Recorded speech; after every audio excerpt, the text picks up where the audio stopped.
করলেন আমি আখিরি জামানার একটা পয়গম্বরকে দুনিয়া জমিনে পাঠাবো, যে পয়গম্বরটা সমস্ত নবীদের সরদার হবে।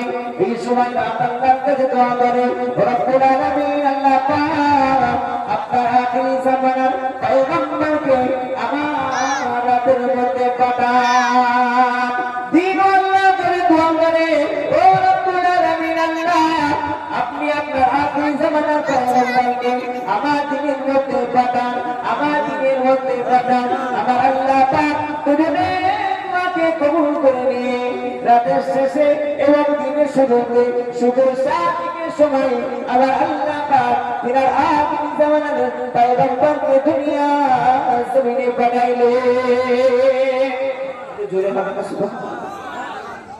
দুজনের দোয়া কবুল করে আখিরি জামানার পয়গম্বরকে দিনের শুরু এবং রাতের শেষ এটাকে আমরা আজকে মুসাই বলি সুবে শাদি। সুবে শাদি এই সময় দুনিয়ার জমিনে পাঠানো।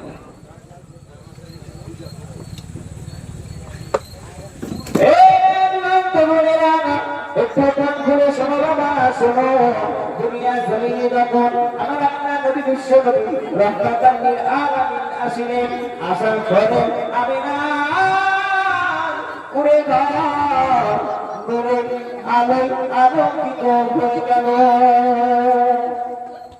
আমিনার পুরে ঘর আলোয় আলোকিত হয়ে গেল। নূরে দলে দলে ফেরেশতারা আছে সেই নবীকে দেখার জন্য এসে সালাম দেয়। সেরকম একটা নবীর উম্মত আমরা যাই তাই নবীর উম্মত না, সেরকম একটা নেতার অনুসারী আমরা, যারা প্রকৃত মুসলমান হবে, যারা প্রকৃত ইমানদার হবে, তাদের নেতা একটাই, কটা?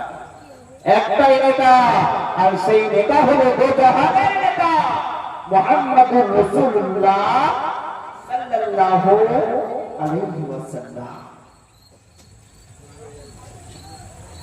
মুসলমান ভাইরা বাবারা, আল্লাহ রাসূল সাল্লাল্লাহু আলাইহি ওয়াসাল্লাম যখন দুনিয়ার জমিনে আসিলেন, এরপরে তৎকালীন সময়ে মক্কার জমিনে নিয়ম ছিল যে দাইমা দুধ পান করাবে। কে? দুধ মা।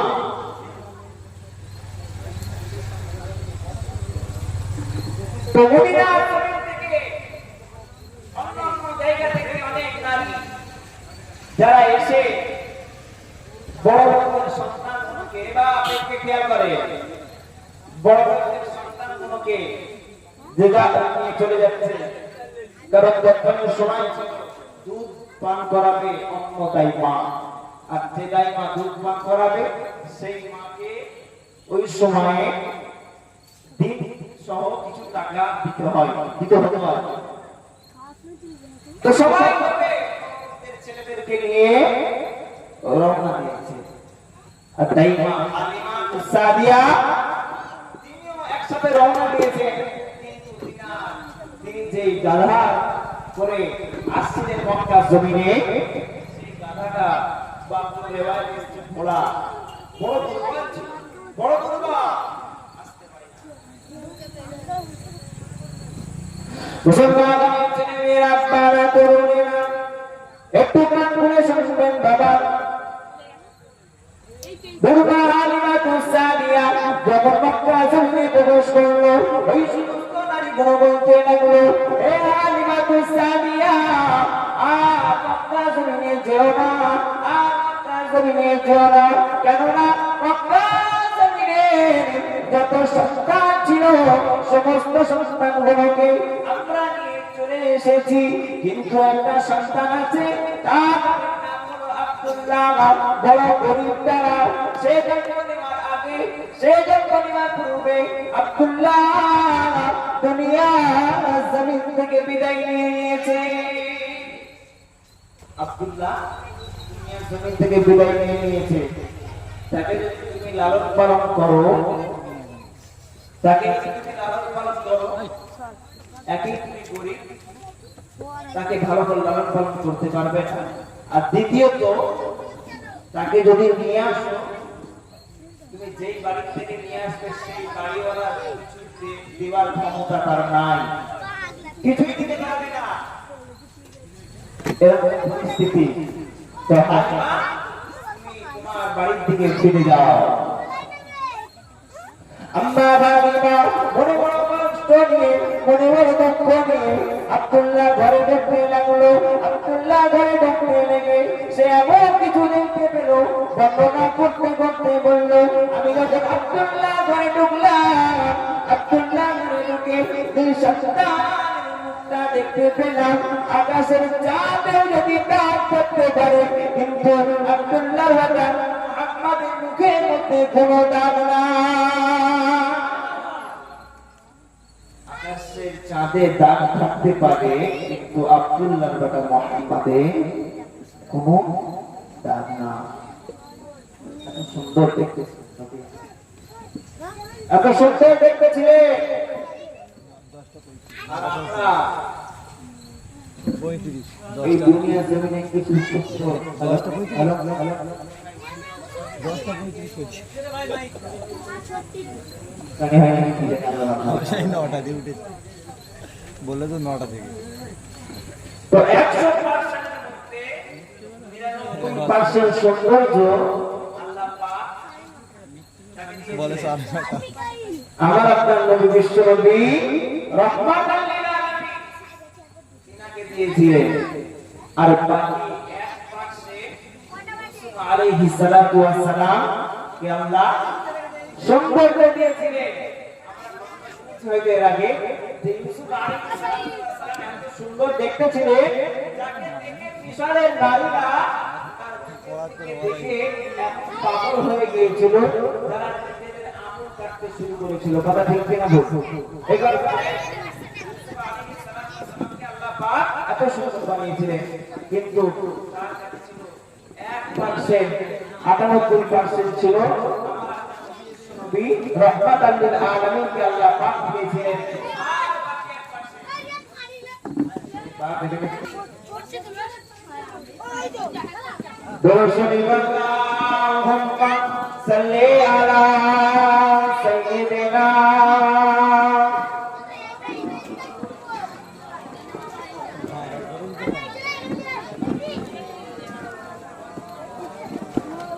मुझको मिला दे इश्क गजा, मुझको मिला दे इश्क गजा, तू आकार में हो गुलाम। नारकती मुझको मिला दे इश्क गजा, मुझको मिला दे इश्क गजा, तू आकार में हो गुलाम। तुमके तो हो सबके सहारे, तुमके तो हो बेद खुदा ने तुमको सलाम, तू आकार में हो गुलाम। अल्लाहुम्मा सल्ली अला सय्यिदिना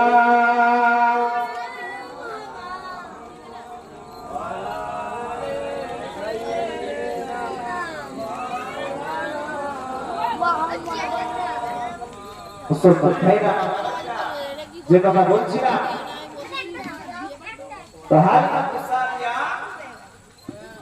তিনি মনে বড় কষ্ট নিয়ে, দুঃখ নিয়ে আব্দুল্লাহ সেই ঘরের ভর্তিতে ঢুকলেন। সেই ঘরে দেখতে পেলেন যে এত সুন্দর একটা বাচ্চা আসমানের চাঁদে দাগ থাকতে পারে, কিন্তু তার মুখে কোনো দাগ না।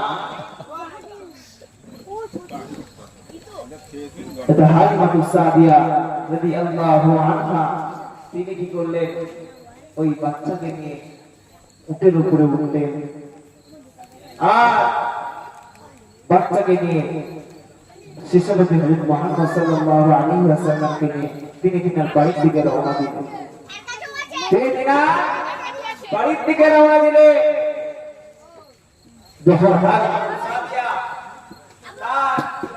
সেই দুর্বল গাধার উপর যখন শিশু নবী মুহাম্মদ রাসূলুল্লাহ সাল্লাল্লাহু আলাইহি ওয়াসাল্লামকে যখন নিয়ে সেই গাধার উপরে বসলো, আল্লাহ পাক কুদরতি কারিশমায় সেই দুর্বল গাধার শক্তিকে রেলের গতির মতো বাড়িয়ে দিলেন। একবার জোরে বলুন না সুবহানাল্লাহ।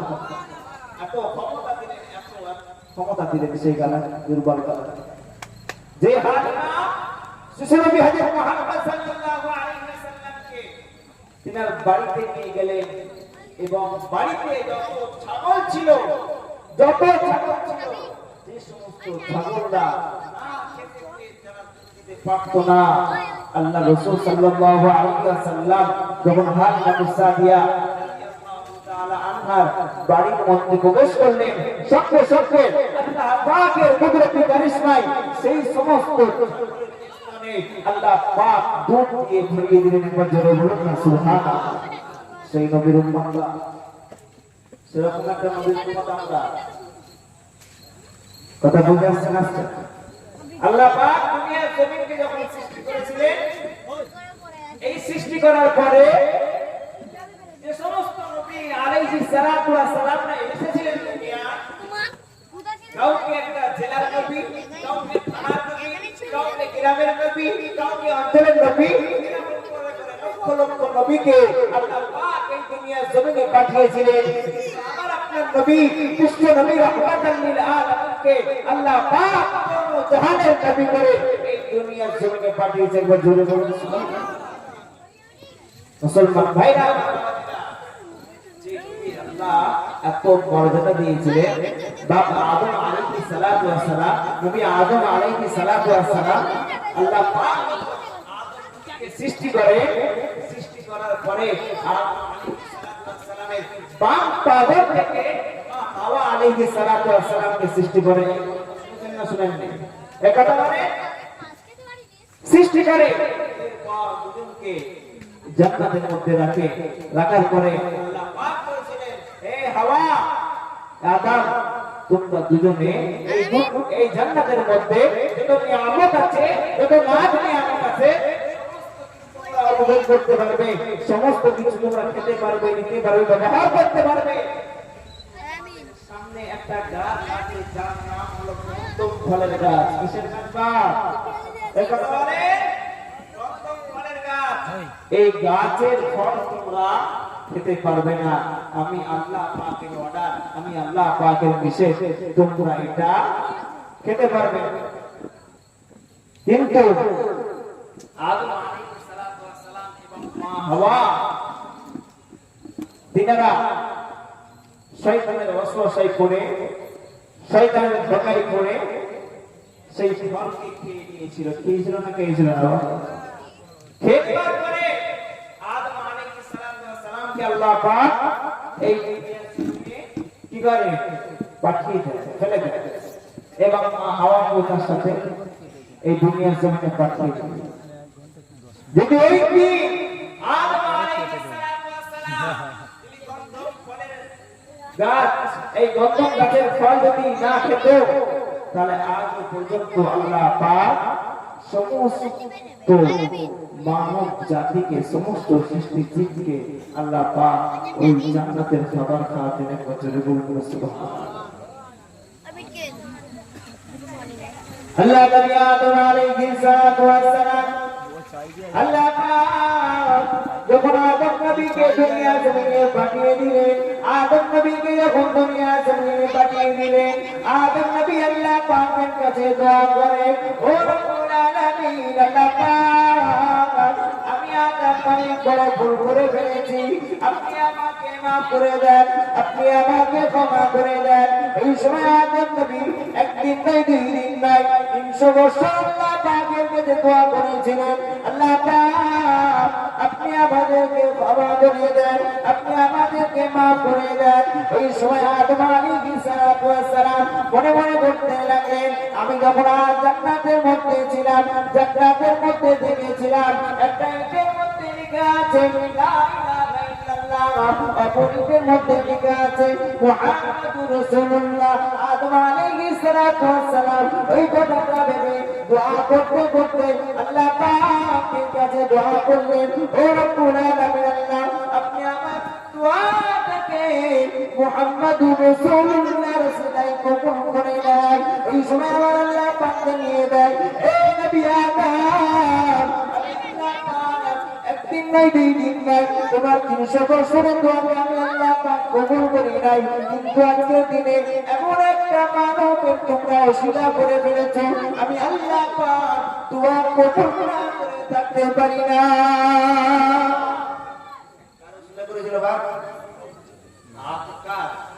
মুহাম্মাদুর রাসূলুল্লাহ, সেই নবী যার উম্মত আমরা, সেই নবীর ওসিলা করে দোয়া করেছিল, আল্লাহ কবুল করে নিয়েছিল। আল্লাহ পাকের আরশে থেকে আওয়াজ আসে, আদম আমি আল্লাহ পাক তোমার একদিন নয় দুই দিন নয় 300 বছরের দোয়াকে আমি আল্লাহ পাক কবুল করি না। কিন্তু আজকে এমন একটা নবী, এমন একটা মানবে, এমন একটা মানুষের, এমন একটা শ্রেষ্ঠ মানুষের ওসিলা করে ফেলেছো, নাম নিয়ে ফেলেছো, আমি আল্লাহ পাক তোমার এই দোয়াকে কবুল না করে থাকতে পারি না। আরো একবার বলুন সুবহানাল্লাহ। সেই নবীর উম্মত, সেই নবীর উম্মত, আমার কথাই তো কষ্ট পাচ্ছেন বা খুশি লাগছে না মনে? সেই নবীকে যখন দুনিয়ার জমিনে পাঠাইলে, পাঠানোর পরে পাক সাল্লাল্লাহু আলাইহি ওয়াসাল্লামের বয়স যখন 9, কত আমার সাথে কথা বলতে, বয়স যখন 9 বছর বয়স, তখন কি আমার আপনার নবী নবুয়ত পেয়েছিলেন? এই কথা বলেন, এই নবীর দায়িত্বটা কি পেয়েছিলেন? কত বছর বয়সে পেয়েছিলেন? এই কথা বলে 40 বছর বয়সে। আমার নবী কত বছর বয়সে নবুয়ত পেয়েছিলেন? আমাদের এই অবস্থা নয়। আর খালি বিশ্ব নবী দিবস হলে, জুলুস হলে, আর মহরমের সময় বুক ফেড়ে একদম করতে ফেড়ে করতে আমরা মুসলমান। এই কথা ঠিক না? করি না আমরা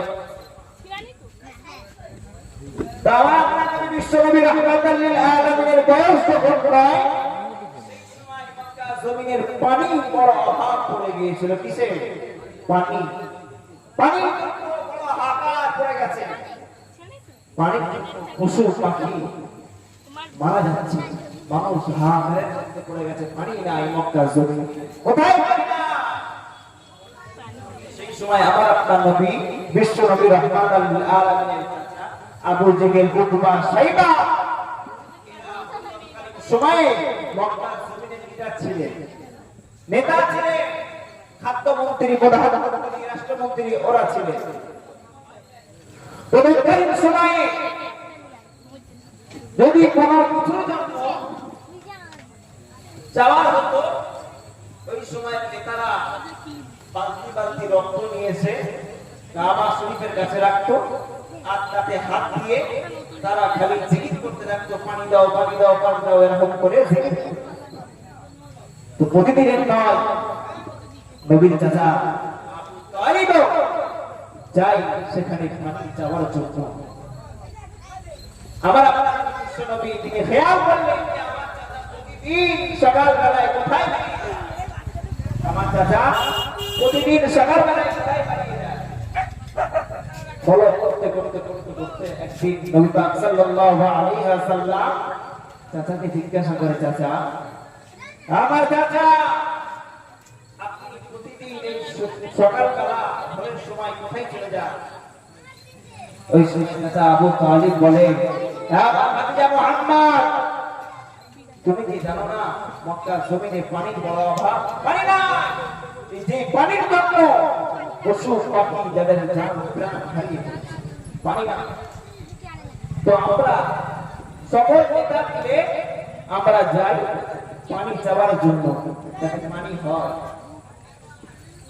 ওই সময় আমার আপনার নবী বিশ্ব নবী রাহমাতুল্লাহ বললেন, চাচা আমি মুহাম্মদ আপনার ভাতিজা, আপনি আমাকে একবার নিয়ে যান, আল্লাহ পাক আমি বলতে দিবেন, একবার জোরে বলুন। চাচা বলে, আমরা এত বড় বড় নেতা, আমরা এতদিন ধরে পানি চাইছি, আল্লাহ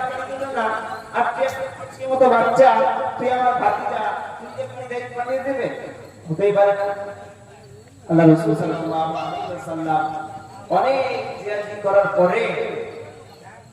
জিদ করার পরে চাচা সাথে করে নিয়ে গেলে এবং নিয়ে যাওয়ার সময় বলতে লাগলেন, ভাতিজা মুহাম্মদ, আমি যখন সময় মক্কা জমিনের কাবা সাইডে সাইডে বড় বড় নেতা থাকবে আর আমি যে তোমাকে সাথে করে নিয়ে যাচ্ছি, চাচা আমি সামনে চলে যাব আর তুমি বাচ্চা মানুষ পিছনে চলে যাবে। আমার আপনার নবী বিশ্বনবী রাহমাতুল লিল আলামিন এরকম করে দেখতে লাগলেন মক্কার সমস্ত নেতারা তারা অন্তর মধ্যে হাত ঢুকিয়ে বলতে লাগলেন, পানি দাও পানি দাও, হে কাবা শরীফের সৃষ্টিকর্তা পানি দাও পানি দাও, এরকম করে জিকির করতে লাগলেন। মুসলমান ভাই ছেলেমেয়েরা কারা তরুণেরা, এ নবী প্রেমিকেরা, ওই সময় আমার আপনার নবী বিশ্বনবী রাহমাতুল লিল আলামিন বললেন, আমার চাচা আবু তালিব আমাকে একটু সামনে যেতে দাও, আমাকে সামনে যেতে দাও, আমি যদি সামনে যাই আল্লাহ পাক পানি বর্ষে দেবে। ওই সময় আবু তালিব বলে, চুপ করে শুনবি তো, এই মক্কা জমিনের নেতারা এসে গেছে, চিৎকার দাও পানি এসে গেছে। লিডাররা করে আরে পাওলা পানি কো, পানি আসে না। আবু তালিব বলতে লাগে যে আমার ভাতিজা মুহাম্মদ বলল আমাকে যদি একবার সামনে আসতে দাও আল্লাহ পানি বর্ষে দেবে। ওই সময় মক্কা জমিনের সমস্ত নেতারা বলতে লাগলে, মুহাম্মদ সামনে আসো, এখন থেকে করছো না। যদি বড় বড় লোকেরা আছে সেই কাজটা করতে পারে না, কিন্তু একটা বাচ্চা করতে পারে, তখন আমরা বলি সামনে আসো, তুমি এখন দাঁড়িয়ে আছো কেন, এখন থেকে করছো কেন, সামনে আসো। তো সেরকম নবী মুহাম্মদ রাসূলুল্লাহ সাল্লাল্লাহু আলাইহি ওয়াসাল্লামকে মক্কা জমিনের লিডাররা বললেন, এখনো দেরি করছো, আসো সামনের দিকে আসো, সামনে আগিয়ে আসো। তো আমার আপনার নবী বিশ্বনবী রাহমাতুল লিল আলামিন কাবা শরীফের কাছে এসে তিনি দাঁড়িয়ে আছেন। মক্কা জমিনের লিডাররা বলে, এই মুহাম্মদ এখনো কেন দেরি করছো, এখনো কেন পানি চাইছো না। তখন আমার আপনার নবী বিশ্বনবী জানালেন, হে মক্কা জমিনের লিডাররা, এতক্ষণ সময় তোমরা যখন পানি চাইতেছিলে আমি মুহাম্মদ কোথায় ছিলাম?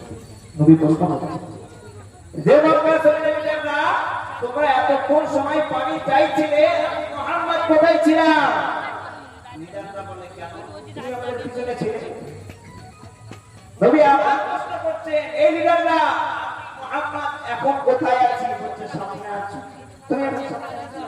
বলে এখন আমি দেখালে মুহাম্মদ সামনে থাকি, তোমরা এখন পিছনে চলে যাও, তোমরা পিছনে চলে যাও।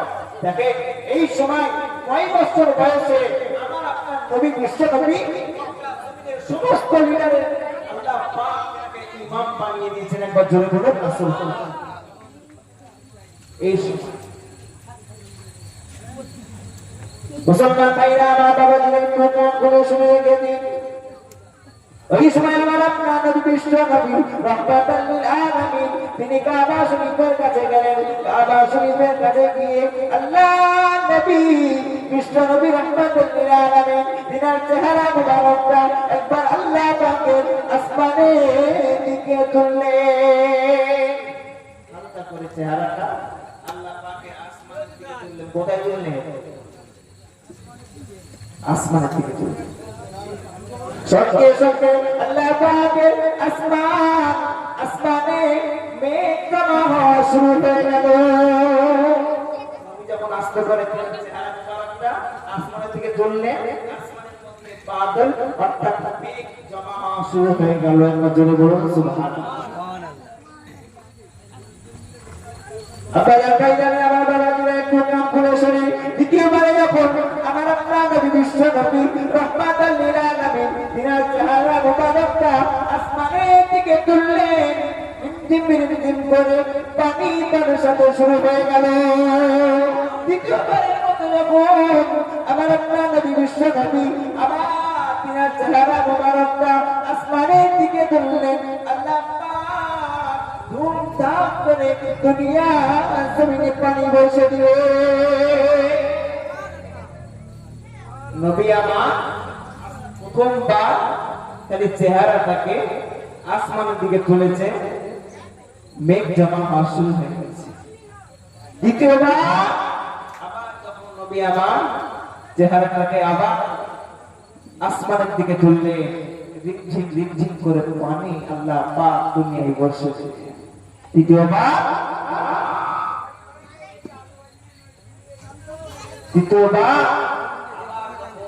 চেহারাটাকে আবার আসমানের দিকে তুললে আল্লাহ পাক ধুমধাম করে এই দুনিয়ার জমিনে পানি বর্ষে দিলেন। একবার জোরে বলুন না সুবহানাল্লাহ।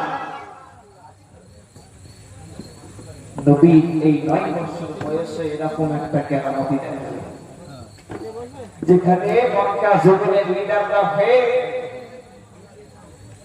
মক্কা জমিনের নেতারা আল্লাহ পাক সেই দিনও মক্কার সমস্ত নেতাদেরকে নবীর পায়ের নিচে করেছিলেন না করেননি? এই কথা বলে করেছিলেন। সেই নবী এত কষ্ট করে মেহনত করে দিনকে আমাদের কাছে পৌঁছে দিয়ে গেছে। আমরা মুসলমান, আমরা যে শান্তিতে বসবাস করছি, এই শান্তিতে বসবাস করার জন্য এই যে কাজটা করেছেন, এই কাজের কারিগর হলো কে? আমার আপনার নবী, বিশ্ব নবী রাহমাতুল লিল আলামিন। আজকে আমরা মুসলমান হয়েও সেই নবীকে মানি না, সেই নবীর অনুসরণ করতে পারি না। যখন দ্বিতীয়বারের মতো নবী আসমানের দিকে তুললেন চেহারাটা, আসমান থেকে ডাক আসলো, মুহাম্মদ ইয়া আমার হাবিব। এত কষ্ট করে চেহারাটা আসমান থেকে তোলার কি দরকার ছিল? তুমি যদি আমি আল্লাহকে আমলটা এই শাহাদাত আমলটা ইশারা করে দিতে, আমি আল্লাহ পাক দুনিয়ায় পানি বর্ষিতাম। জোরে বলুন না সুবহানাল্লাহ। আমার আল্লাহ পাক জানায়, আমার বান্দারা, তোমরা যদি আমি আল্লাহ আমাকে পেতে চাও, আমাকে মহব্বত করতে চাও, আমাকে ভালোবাসতে চাও, তোমরা আমার নবীকে ভালোবাসো, আমার নবীকে মহব্বত করো, আমার নবীকে পাওয়ার চেষ্টা করো। আর তোমরা যদি আমার নবীকে পেয়ে যাও, আমার নবীকে যদি ভালোবাসতে পারো, আমার নবীকে যদি মহব্বত করতে পারো, তাহলে আমি আল্লাহ আমার ভালোবাসা তোমরা পেয়ে যাবে। যারা বলুন না সুবহানাল্লাহ।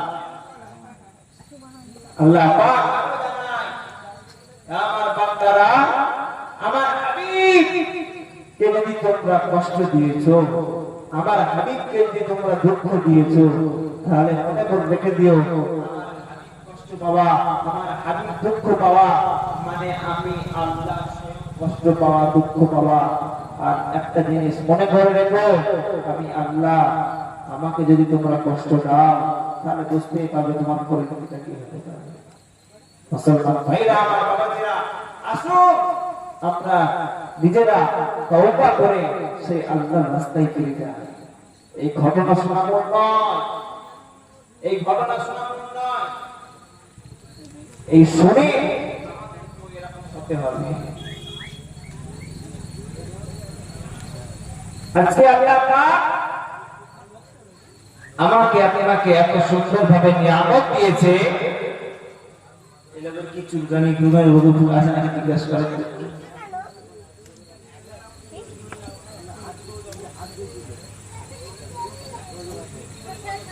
আল্লাহ পাক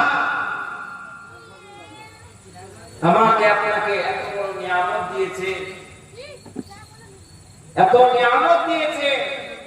আল্লাহ পাক পবিত্র কালামুল্লাহ শরীফের মধ্যে জানাচ্ছেন, লাইন শাকারতুম লাযিদান্নাকুম ওয়া লাইন কাফারতুম ইন্না আযাবি লাশাদীদ। বান্দা, আমি আল্লাহ তোমাদের নিয়ামত দিয়েছি, আমি আল্লাহ তোমাদের নিয়ামত দিয়েছি, তোমরা নিয়ামতের বেশি বেশি শুকরিয়া আদায় করো। আমি আল্লাহ চোখ দিয়েছি, আমি আল্লাহ যে হুকুম দিয়েছি, যত নিয়ামত দিয়েছি, চোখ দিয়েছি, এই জন্য তুমি আমার নিয়ামত গুলোকে দেখো। আর এখনকার যুবক ছেলেরা তারা যদি কোনো মেয়েকে দেখে, ওই সময় যদি কোনো আরেকটা ছেলে এসে বলে, ভাই তুই কেন মেয়ের দিকে তাকাচ্ছিস, ওই সময় ওই যুগল মুখ থেকে বেরোয় যে আমি আল্লাহ পাকের নিয়ামত দেখতেছি। এই কথা বুঝতে পারছেন না? ওই যুবক ভাই বলে আমি আল্লাহ পাকের নিয়ামত দেখছি। দেখবে আজকের দিনে আপনাদের এই গ্রামে জলসা হয়েছে, জলসা হচ্ছে উপস্থিতি, তো সুন্দরবন থেকে মেলা নামক একটা কিছু বসেছিল না, বসছিল না? এই কথা বলে দেখবে এখানে কিছু বেওড়ে যাদের বাপ মার শিক্ষা নাই, এই সমস্ত ছেলেরা বিভিন্ন রকম এলাকা থেকে, বিভিন্ন রকম জায়গা থেকে আসে, এসে মেয়েদের বিক্রি মারে। এরকম ছেলে আছে না? এই কথা মানে আছে না? আছে। আর কিছু মেয়ে আছে যারা ছেলেদেরকে দেখার জন্য বিভিন্ন রকম জায়গা থেকে তারা আসে। চলছে, প্রেমিকার সাথে প্রেমিকের কথা চলছে, কথা হতে হতে প্রেমিক বলছে, হে আমার প্রেমিকা, চলো আমরা একদিন দেখা করি। কি করি? দেখা করি। ওই সময় প্রেমিকের মুখ থেকে বেরোচ্ছে, চন্দ্রে অমুক দিনে অমুক এলাকায় জলসা আছে, তুইও আসিস আর আমিও যাচ্ছি, দেখাতে খুব মজবে, খুব সুন্দর দেখা হবে। আজকাল এই জলসা হচ্ছে, এই সমস্ত জলসা চলছে। যদি আমরা মেলা না বন্ধ করতে পারি, তাহলে আমরা জলসা দিয়া মানে আজকে জলসা দিয়েছে, মেলা দিয়েছে, অনেক যুবকরা এসছে, অনেক যুবতী নারীরা এসছে, একে অপরকে টন্টিকিরি মেরেছে। কাল দেখবেন সকালবেলা উঠে কত ছেলে কত মেয়ে কমার পাওয়া। কথা বুঝে আসছে? আল্লাহ পাক আমাকে আপনাকে সবার থেকে বেশি বেশি আমল করার তৌফিক দান করুন। ওয়া আখিরু দাওয়ানা আলহামদুলিল্লাহি রাব্বিল আলামিন। দরুদ শরীফ আল্লাহুম্মা সাল্লি আলা সাইয়্যিদিনা